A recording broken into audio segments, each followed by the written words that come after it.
Now, I doubt that too many people have Numbers as their top book in the Bible to go to for inspiration and encouragement.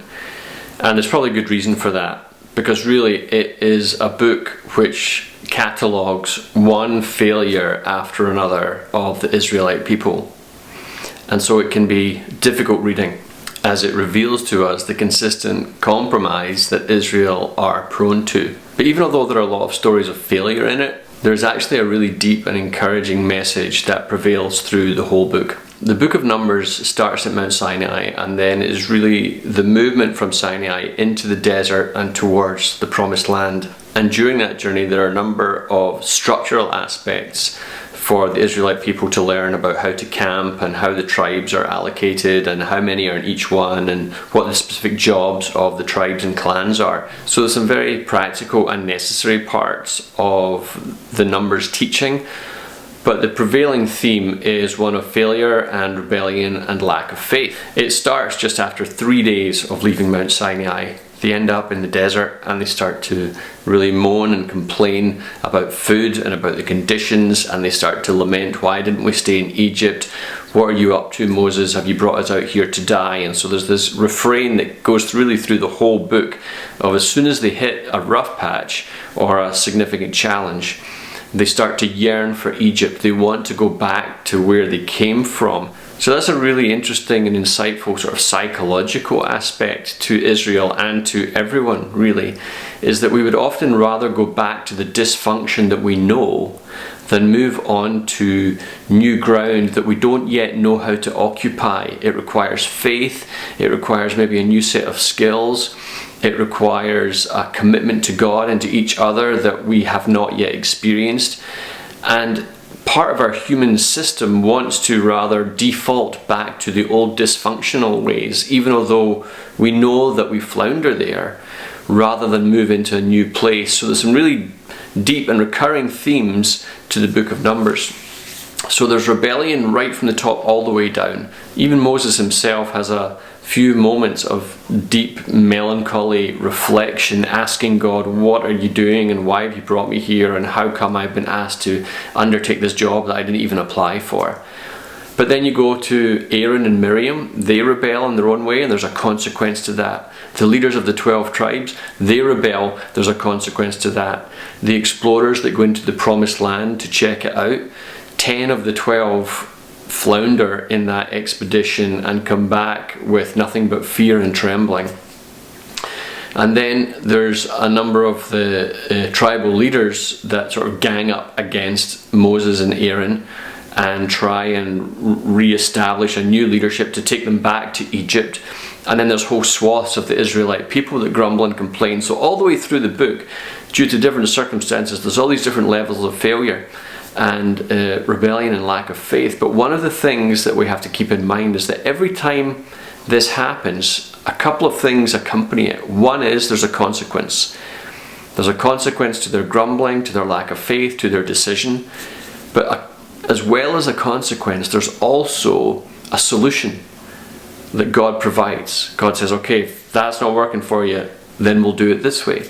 And there's also grace and patience that accompanies it. In many ways, God would be well within his rights just to sweep the whole place clean because of their consistent griping.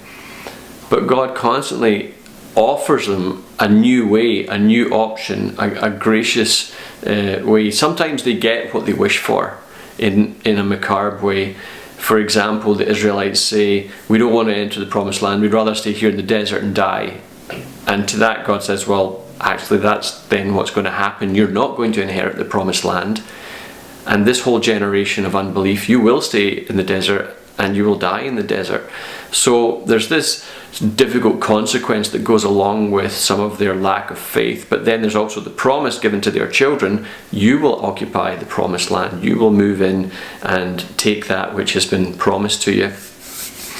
So although there are these recurring themes of disappointment and discouragement, where the people of God dig their heels in and say, no, we don't want to do it this way, we want to do it our own way, God shows himself relentlessly faithful and patient and generous to bring solutions into their dilemmas. One of the most amazing parts is near the end of the book of Numbers, when they go into a new area, and the king of the new area is terrified that there's this vast people group that have just wandered into his territory. So he hires one of his highest wizards, like the occult shaman, priests and prophets, to come and curse the Israelites. So here's Balaam on the top of the hill trying to pronounce curses upon the people of Israel, and all he's able to do, because God is intervening in the situation, all he is able to do is bless the people. And every time he tries to curse them, he ends up blessing them, and this infuriates the king, obviously. But the prophet Balaam is like, well, I can't really help it, because Yahweh is prompting these things, and I'm blessing them. And then during the third blessing, the third attempted curse but blessing, there is a word of prophecy given that from this tribe, from the tribe of Judah, there will arise a king who will unite the nations and fulfill the promise which was given in Genesis 49, I think it was, back in the earlier days, and it will be fulfilled now, reminded again through Balaam, the occult priest, has prophesied over Israel that this promise will be kept, and God will be faithful to raise up the ultimate king to unite Israel and to unite the nations. So Israel had no idea this was going on, but it was happening up the hill at this point. They must have obviously found out later on. But again, this moment of faithfulness, when the people at the bottom of the hill are griping, God is with this circumstance and is speaking blessing and promise over his people. So although Numbers can be hard reading, often there's these, I guess, deep themes of our humanity, and I think within most of us there's more Israelite than we would care to admit.